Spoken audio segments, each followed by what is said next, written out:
estamos acá en la iglesia de San Antón, como todos los miércoles, que son los miércoles de San Antón, pero hoy quiero comenzar haciendo un buen día a Pedro Casaldáliga, el obispo de los pobres, que hoy cumpliría 94 años. Él está aquí en esta iglesia muy presente, desde el principio ha estado muy presente, y por eso a Pedro Casaldáliga, que estará en el cielo, le pedimos de verdad una bendición. Pero hoy estamos presentando nada menos que al presidente de San Vicente de Paúl de las conferencias, alguien que todos desde niños conocíamos, que es a Juan Manuel, de que está aquí con Federico, y decirte, Juan Manuel, de verdad que gracias por estar aquí, gracias de verdad por lo que hacéis, y sobre todo porque desde esta iglesia de San Antón nos sentimos muy arropados por vosotros. Vamos a empezar a escucharos. Gracias de verdad. Un buen día, y a Monseñor, al obispo de los pobres, a ese obispo que todos le hemos conocido, un abrazo muy fuerte. Gracias, Padre Ángel. Muchas gracias a vosotros por esta invitación. Pues aquí estamos. Buenos días, buenas tardes, buenas noches, allá donde os encontráis. Otra jornada más de los miércoles de San Antón. Y hoy lo hacemos con un amigo de esta casa. Ya lo he dicho, he utilizado la misma imagen en otro momento. Vamos en distintos barcos, pero tenemos el mismo rumbo, que es una vocación decidida por los más vulnerables. Dijo San Vicente de Paúl, personaje al que vamos a referirnos alguna que otra vez, que los pobres son nuestros maestros. Ellos son los verdaderos amos. Son ellos los que enriquecen nuestra vida y fijan las acciones. Bajo esta premisa nació una sociedad creada en 1833, es decir, que vamos acercándonos al segundo centenario de la creación, y lo más importante, está más fuerte, más viva que nunca. Y para hablarnos de las conferencias de San Vicente de Paúl hemos traído a su presidente nacional, y además el tercer vicepresidente de la Asociación San Vicente de Paúl a nivel mundial. Nada más y nada menos que Juan Manuel Buergo, amigo de esta casa, amigo personal y del Padre Ángel, con el que tenemos negocios maravillosos, todos llenos de esperanza. No quiero hablar más, lo que quiero es que nos hable él de cómo nació. Queremos conocer la historia, cómo empezó en Francia, quién fue el fundador y cuáles han sido las vicisitudes desde aquel lejanísimo 1833 hasta hoy, 2022. Bienvenido a San Antón. Muchas gracias, Federico. Acércate a lo que Sí, me acerco. Muchas gracias, Federico. Muchas gracias, Padre Ángel. Además, como aquí tenemos la asturianía por bandera, aquí está la santina también. O sea que aquí somos paisanos. Y por la pregunta que me hacías, si nació en 1833 por un grupo de 7 estudiantes universitarios que se reunían en la Universidad de la Sorbona en París, bueno, pues para hacer conferencias de historia y de literatura, y entre ellos había uno que procedente de Lyon, nació en Milán en 1813, y estamos hablando ahora de 1800, cuando llegó a la universidad de 1833, con 20 años. Y cuando Milán estaba bajo el dominio napoleónico del Imperio Napoleónico francés. Ya después, a los pocos años, en el 15, ya pasó a ser, ya por el tratado me parece que fue de Suiza, ya pasó a ser italiana. Él nació en Milán, pues su padre era médico, estaba allí en Milán, y luego, como eran oriundos de Lyon, se fueron a Lyon. Bueno, pues este grupo de estudiantes que en realidad en aquella Francia del siglo XVIII, siglo XIX, principios del siglo XIX, pues estaban, eran católicos, de procedencia muy católica, y había muchos en la universidad realmente, pues estaba, pues como ahora, había se estaba secularizando prácticamente todo. Y entonces, pues ellos tenían sus charlas y que había que mejorar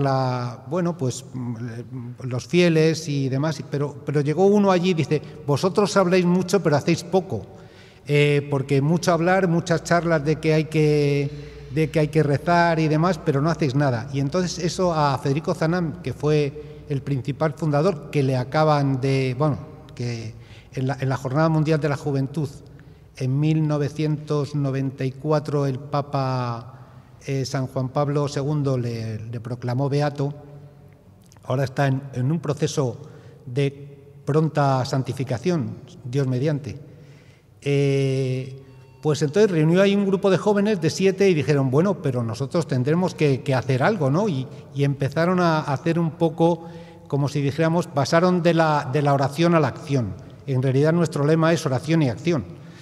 Y a partir de ahí, con una hija de la caridad, que es Rosalí Rendú, que les empezó a dar los primeros bonos, empezaron a visitar a los pobres y empezaron a visitar a los enfermos. Y todo esto, el lema era basado todo en la amistad, porque en realidad decían que la unión de estos jóvenes, el hilo conductor era la amistad para hacer caridad y para la perfección, para la santificación personal y la de los demás. En realidad lo que se pretende, y todavía se sigue con ese espíritu, es la santificación personal, o sea, la mejora personal y la mejora de los demás. Ese es un poco el lema casi nuestro desde 1833, porque tenían 20 años estos estudiantes. Luego la organización fue creciendo, ya se hizo el Consejo de París, se fue expandiendo por el mundo. Y ahora estamos pues en 155 países pues con... Siguiendo toda la inspiración de San Vicente de Paúl. Sí, se advocaron el segundo año a San Vicente de Paúl, no fue el primero, porque al principio se llamaban conferencias de caridad. Pero había mucha influencia de San Vicente de Paúl, que es un santo del 1600, y como realmente San Vicente de Paúl es el patrón por excelencia de la caridad, pues se advocaron a él a través de Sor Rosalí Rendú quizá pues un poco como el dueño, dijéramos, de la residencia donde estaban estudiando. Muchas gracias por el café. Y se advocaron a San Vicente de Paúl, y ya a partir de ahí sí que tomaron, como si dijéramos, todas las enseñanzas, y realmente Federico Zanán ha sido el laico que mejor ha interpretado las enseñanzas de San Vicente de Paúl. Realmente es cuando San Juan Pablo II en Notre Dame, que es una cosa que realmente siempre se beatifica en Roma, pero a Federico Zanán le beatificó en Notre Dame en unas jornadas de la juventud. Y entonces ahí dice que fue el precursor de la doctrina social de la Iglesia y realmente el precursor casi del laicado social, ¿no? Y porque interpreta a San Vicente de Paúl y realmente es el que lleva la enseñanza a los laicos. Y bueno, pues a partir de ahí Federico Zanán murió joven, murió a los 40 años y la fundó a los 20 por una enfermedad, pulmonar, y su obra se ha ido expandiendo. Él está enterrado en París y bueno, y luego por los demás fundadores pues se ha ido expandiendo, y al final pues en España surgió en 1849 el fundador... No corras, ¿no? Porque quiero preguntarte antes una cosa. ¿Por qué laicos? ¿Por qué no se admitía a sacerdotes o religiosos en las conferencias?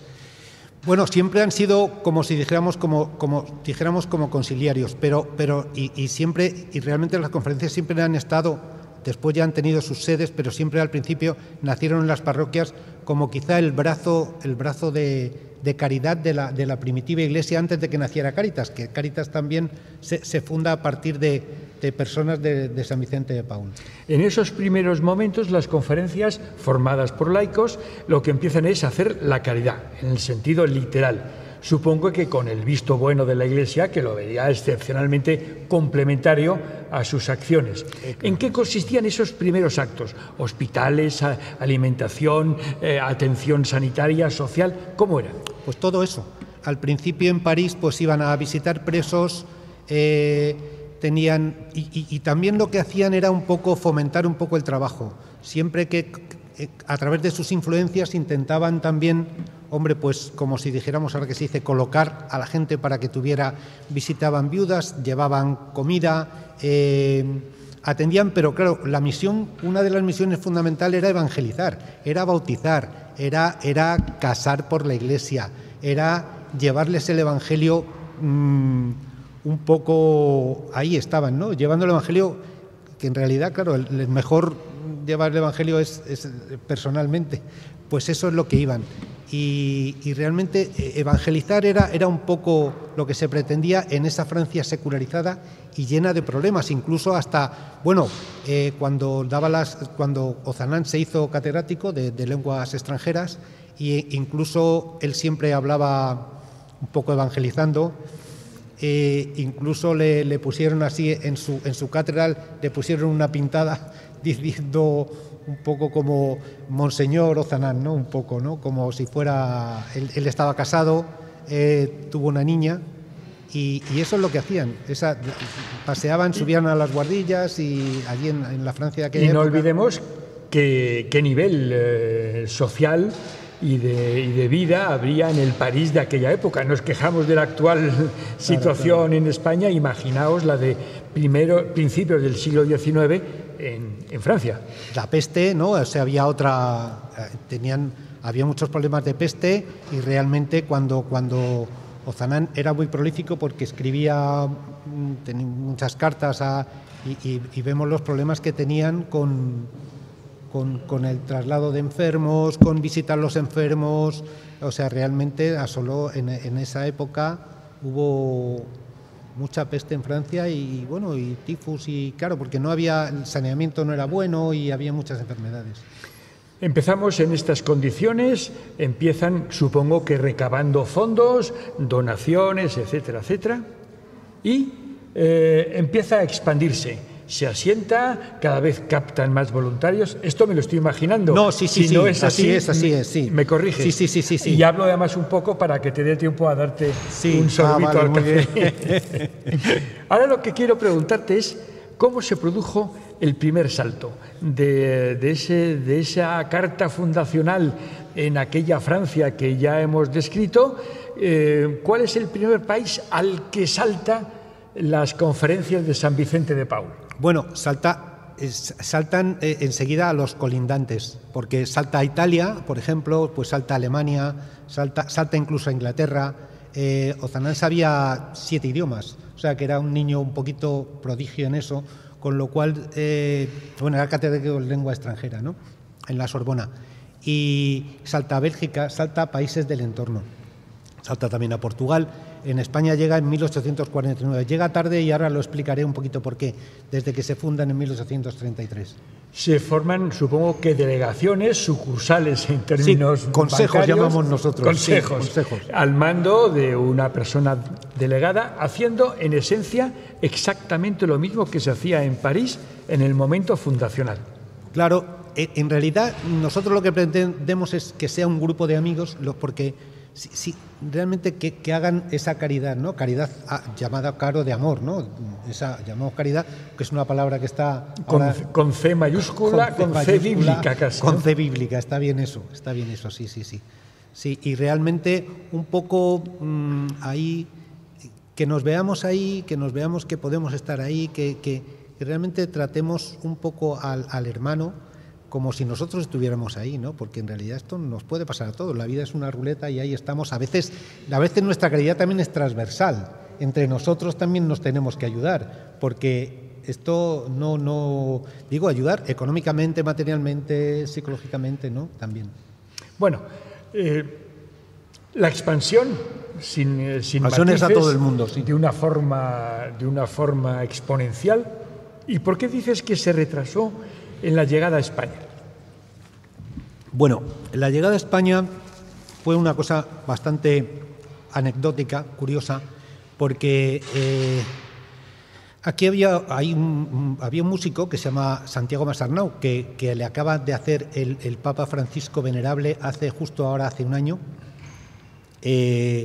Entonces él estaba en Francia porque era músico, era un insigne músico, amigo de Kramer, yo como melómano confieso que le conocía. Sí, Bueno, pues además trajo el piano con Albéniz, o sea, el piano romántico. Vamos a hacer ahora un especial sobre él, una revista especial sobre él, que os la voy a enviar, porque era un hombre muy interesante. Un niño también prodigio que tocaba el piano a los 7 años delante de la reina. Él nació en 1805 y delante, vamos, de la segunda mujer de Fernando VII, Cristina. Y entonces estaba en Francia, y entonces pues de estas cosas que él era un hombre católico, pero no practicante, vamos, ¿no? Y a través de unos amigos que tenía en Notre Dame de Loreto, ¿no? Nuestra Señora de Loreto, y fue allí a unas misas y hizo una confesión general. Incluso iba a las charlas del padre Lacordaire que daba en Notre Dame. Bueno, así como entretenimiento con el grupo de amigos, pero esa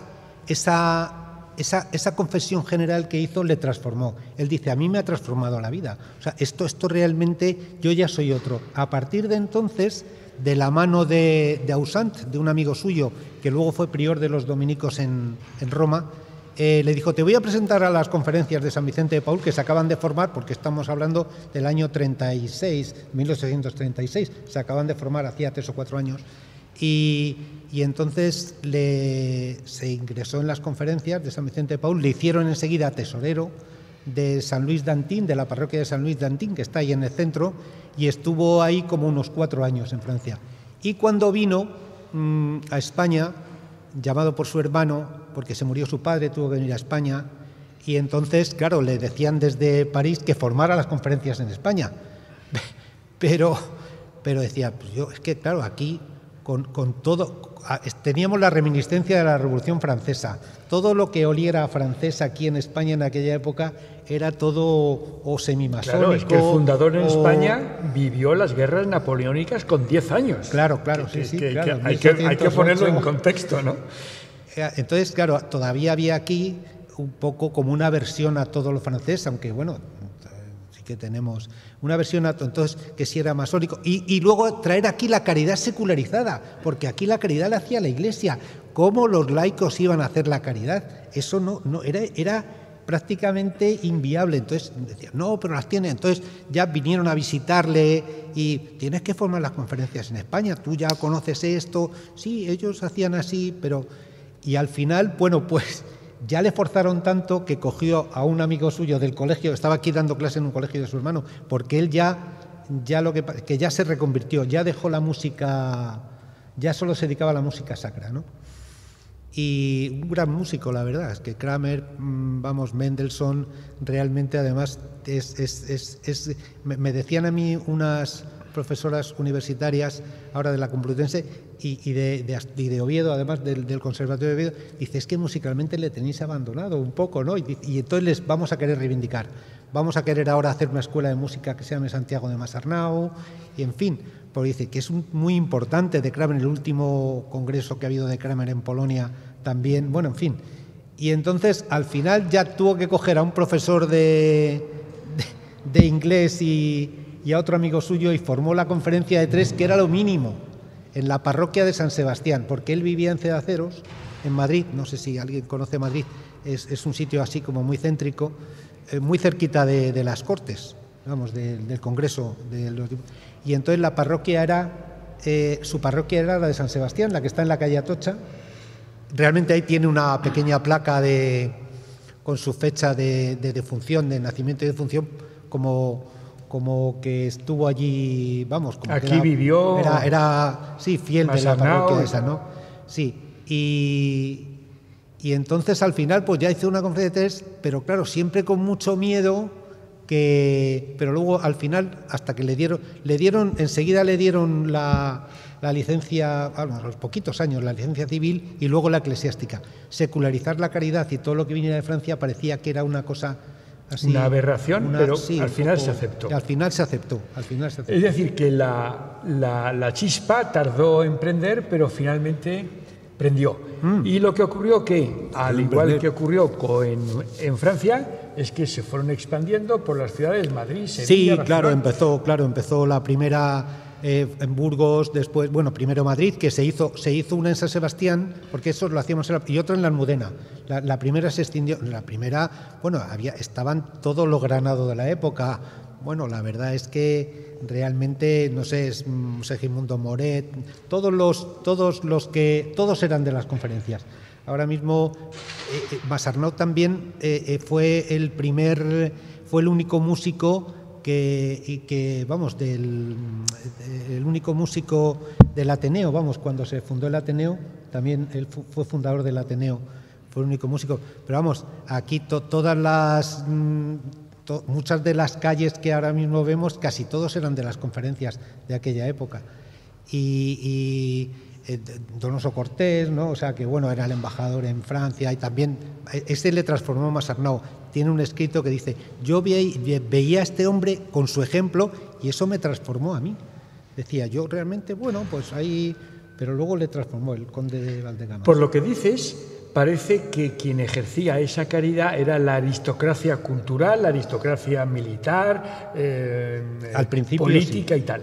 Supongo que los mandos inferiores no serían todos aristócratas en el sentido que te digo. Sí, realmente se iban apuntando, ¿no? Porque yo creo que eso lo que llevaba era a traer, bueno, pues recursos y conocimientos para colocar a la gente. O sea, realmente, como si dijéramos, fue una labor muy católica, muy evangelizadora, porque todos ellos, como veían a Masarnau, este personaje que era tan prolífico y pues realmente eso sí fue una evangelización real de muchos aristócratas que empezaron a apuntarse a las conferencias. Es más, en muchos tenemos que saber quiénes eran porque muchas veces no firmaban, y lo sabemos por la época de cómo escribían. No querían ni siquiera que saliera su nombre. O sea que muchas cosas las sabemos por deducciones de la modestia que muchos tenían ya dentro de las conferencias, ¿no? Y en esta fase con la colaboración desinteresada, sincera y total de la Iglesia. Sí, con la colaboración. En realidad las conferencias, los grupos, la conferencia es un grupo, ¿no?, de acción y oración. Estaban en las parroquias. Era como si dijéramos el brazo secular de la Iglesia para hacer caridad. Antes no existía. Caritas es de los años 50, ¿no? O sea, de 1950. Del siglo XX. Sí. Estamos hablando del siglo XIX. Estamos hablando del siglo XIX. Sí. Realmente...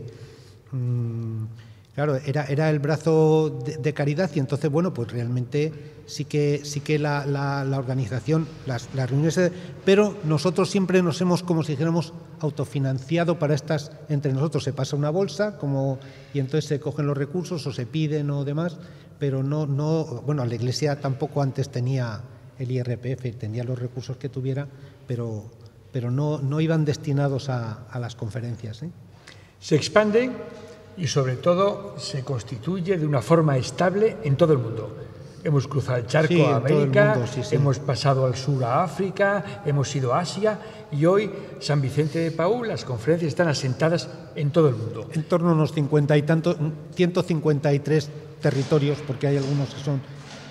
Hay unos 200 países en el mundo. Sí, pues por ahí faltan unos 70 en algunos. La gran mayoría son porque las leyes musulmanas no nos permiten. En otros sí, como Marruecos o sea, pero bueno, que en Marruecos estamos ahora con el obispo, a ver si en algunos sí, pero en algunos países, Arabia Saudita, todo eso no son permitidos. ¿Cómo se estructura? Vamos a poner el ejemplo más cercano, San Vicente de Paúl en España. Bueno, nosotros somos una sociedad laica, nos regimos por el Ministerio del Interior, tenemos unos estatutos, es una asociación registrada en el registro. Registrada en el registro, no pertenecemos al derecho canónico, somos una asociación civil. Realmente nuestra relación con el obispo, con nuestro obispo, con la Iglesia, son relaciones realmente institucionales, pero que nosotros somos una asociación civil. Sí que estamos en 2 dicasterios, estamos ¿En dos, perdón? En 2 dicasterios. Dicasterios. Explica lo que es un dicasterio. Bueno, son como una especie, como si dijéramos, de ministerios, ¿no?, del Vaticano, ¿no?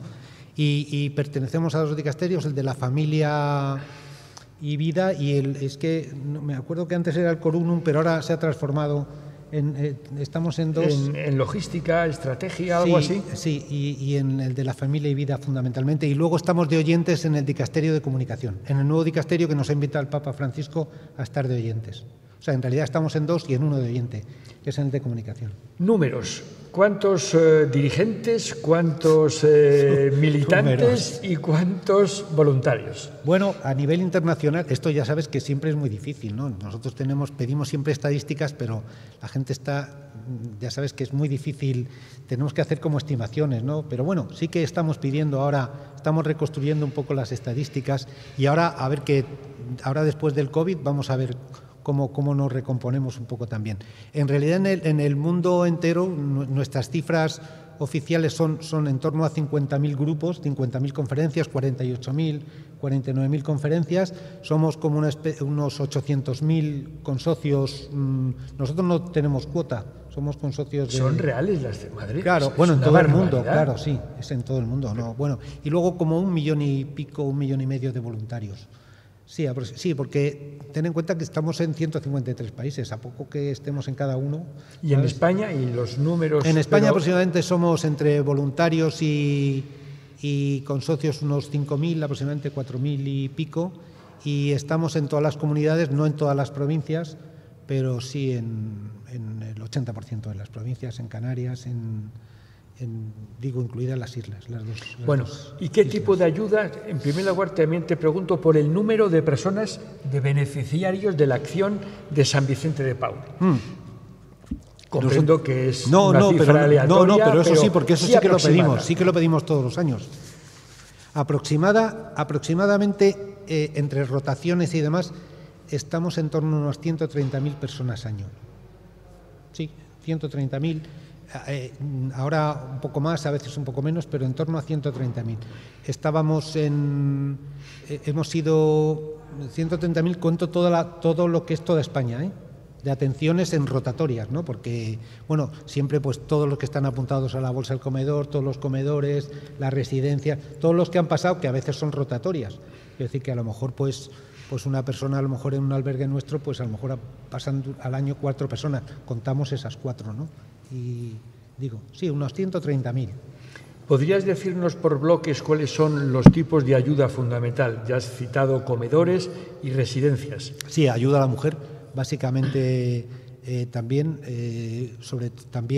damos enseñanza, enseñanza también manual, ¿sabes? O sea que aparte de enseñar el castellano, también tenemos clases de alfabetización, ¿no? para los extranjeros, y también tenemos, pues hay, para jóvenes, para que están en la calle, ¿no? Ahora tenemos algunos centros para los que están en la calle y básicamente llegamos a todo el mundo, ¿no? Talleres de costura, damos certificados, talleres también de cocina.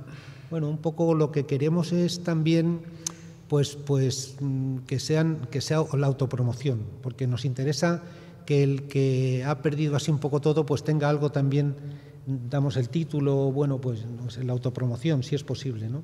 Eso más que llevar antiguamente, nuestro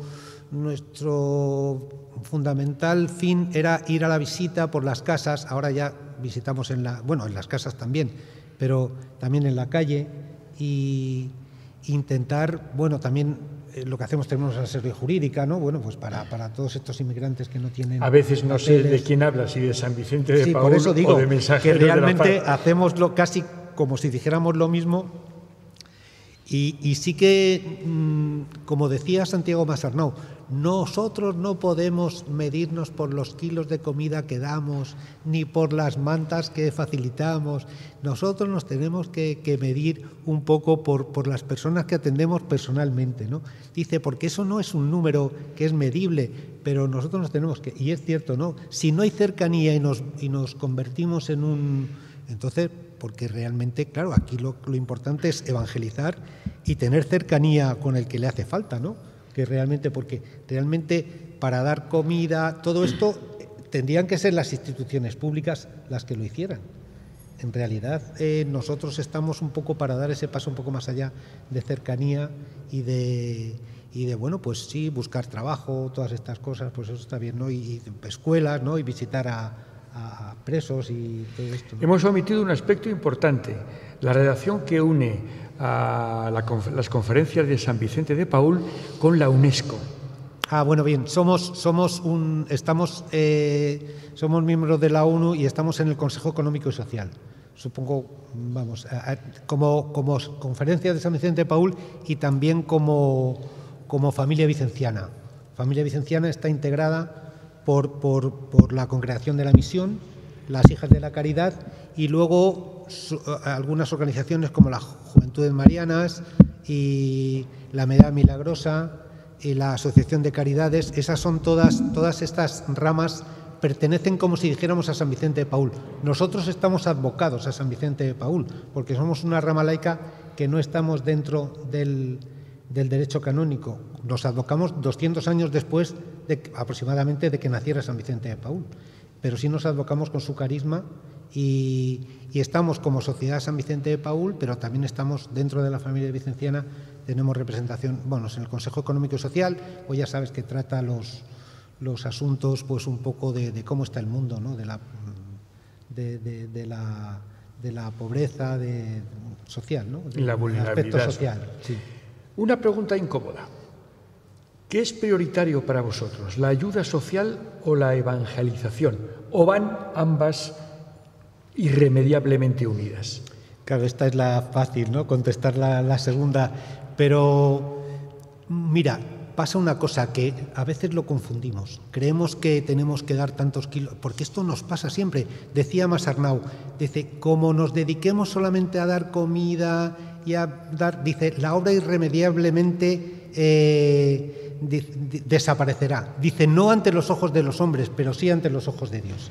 Y entonces eso realmente es lo que tenemos que tener claro, que nuestra misión es la evangelización, llevar el Evangelio, intentar llevar el Evangelio. A veces yo me acuerdo que un Paúl me decía en Mozambique, yo llevo aquí 20 años en esta zona musulmana y no he evangelizado a ni uno.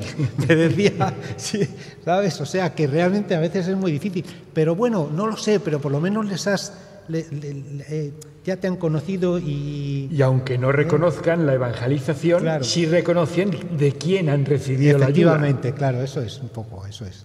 O sea que claro que van ligadas, pero que no podemos perder. Para mí es más importante, la evangelización que la acción social. La acción social, claro, vale para mejorar al otro y para mejorarme yo, porque claro, me pongo en su lugar, tengo que tener esa cercanía, porque si no me pongo... Porque claro, para despachar comida, eso realmente ya están los poderes públicos, ¿no? Que es lo que tienen que hacer. El mundo ha cambiado, los que tenemos más de 50 años vemos cómo cada vez entendemos menos a los jóvenes, que son diametralmente distintos a los jóvenes que fuimos nosotros. Sí. Supongo que todo el mundo tiene que adaptarse. ¿Qué tal lleva a las conferencias de San Vicente de Paúl esa adaptación a los nuevos tiempos? Qué buena pregunta.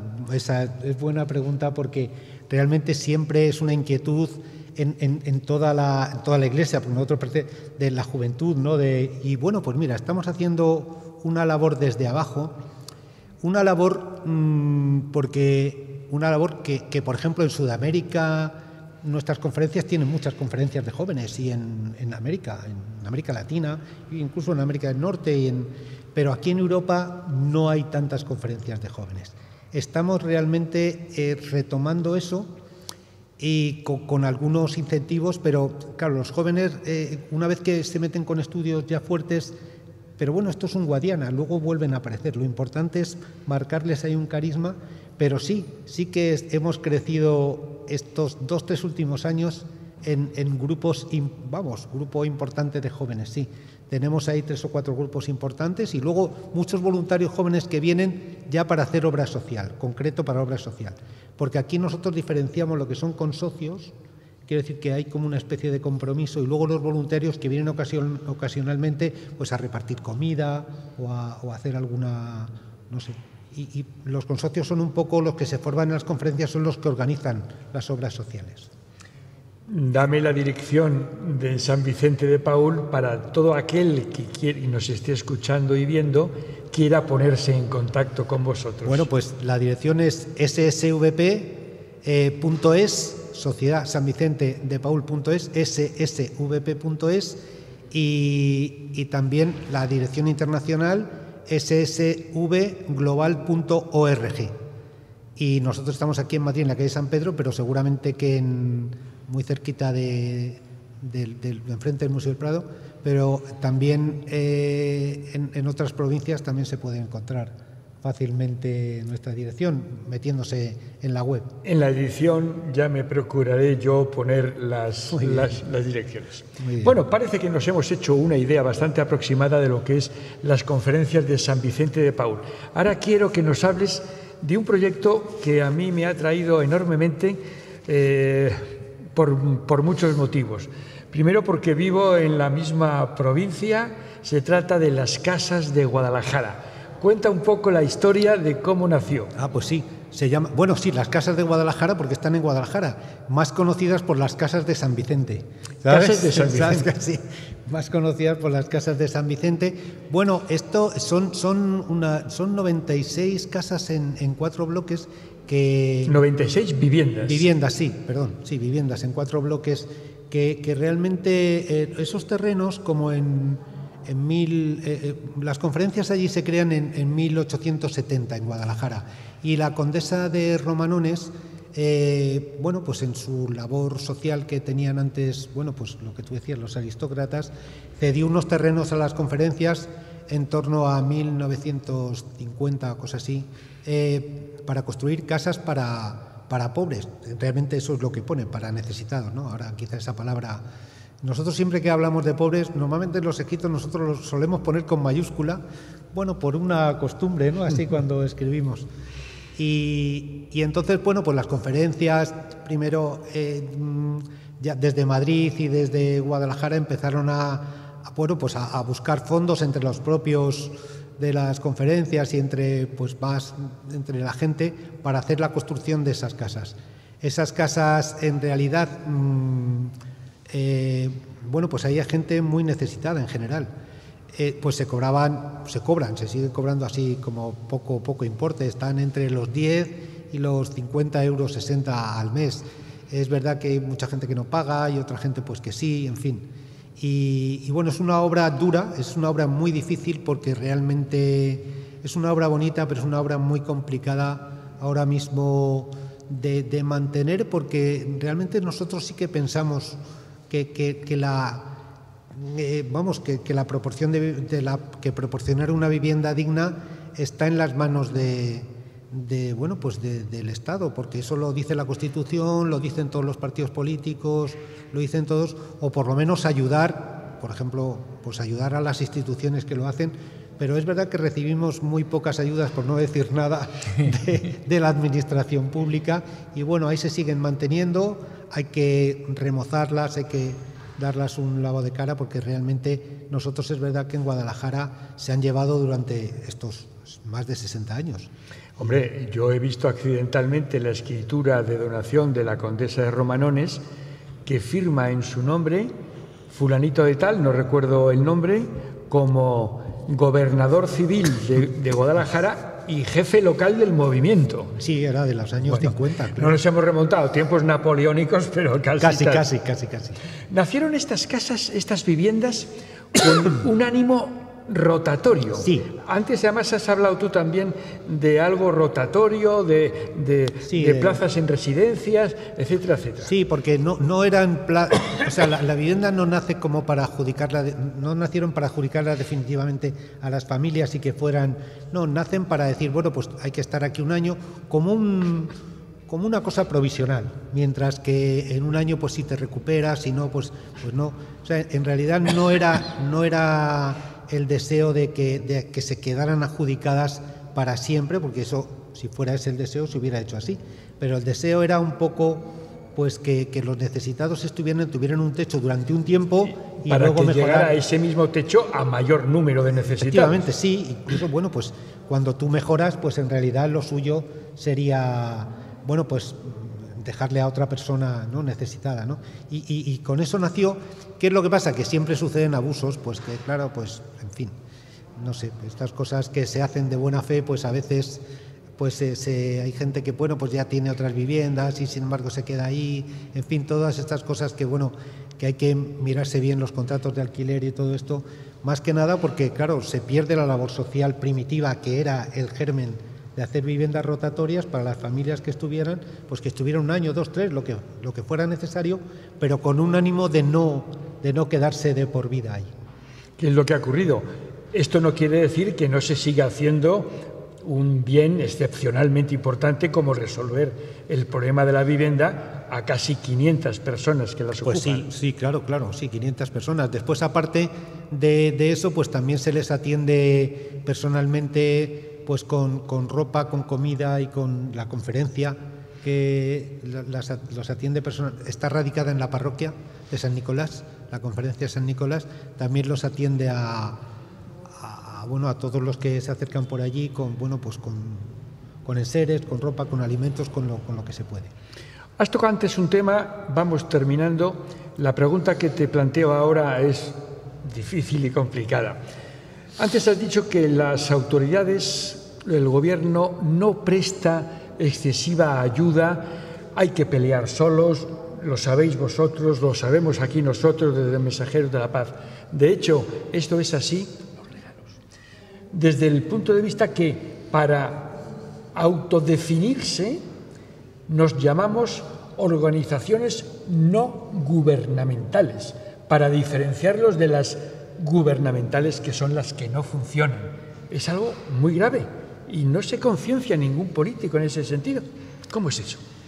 Bueno, yo creo que, mira, el tema de los políticos, y todos lo sabemos, es que después hablas con los políticos uno a uno y realmente es como si hablaras con otra persona.